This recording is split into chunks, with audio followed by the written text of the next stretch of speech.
దేవరయంచాల్ కొండ్లకోయ ప్రజలు సులభంగా జాతీయ రహదారి 44కు చేరుకునే అవకాశం హైడ్రా కల్పించింది.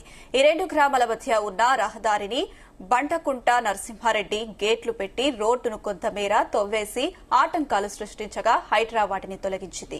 మేడ్చల్ మల్కాజ్గిరి జిల్లా షామీర్పేట మండలం దేవరయాంజిల్లో విలేజ్ కి ఉండే ప్రధాన రహదారిని మూసేశారంటూ స్థానికులు ఫిర్యాదు చేయడంతో హైడ్రా క్షేత్రస్థాయిలో పరిశీలించింది. రోడ్డుకు అడ్డంగా గేట్లు పెట్టి రాకపోకలకు ఆటంకాలు కలిగిస్తున్నారని నిర్ధారించుకుంది.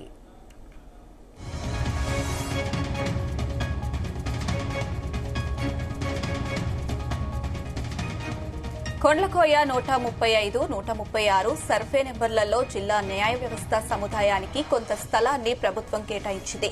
అలాగే ఇవే సర్వే నెంబర్లలో మేడ్చల్ సబ్ రిజిస్టర్ కార్యాలయం, మేడ్చల్ ట్రాఫిక్ పోలీస్ స్టేషన్ నిర్మాణానికి కూడా కొంత స్థలాన్ని ప్రభుత్వం మంజూరు చేసింది. వీటి నిర్మాణం జరగాల్సి ఉండగా ఇప్పటికే ఈ మార్గంలో కొన్ని పరిశ్రమలు కూడా ఉన్నాయి.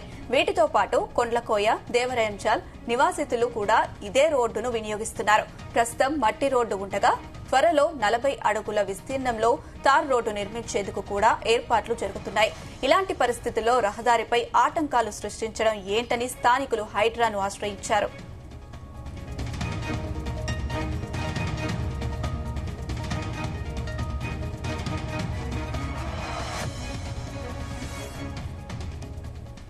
క్షేత్రస్థాయిలో పరిశీలించాక అక్కడ నిర్మించిన గేట్లతో పాటు మరోవైపు రోడ్డు మీద అడ్డంగా వేసిన బండరాడ్లను హైడ్రా తొలగించింది.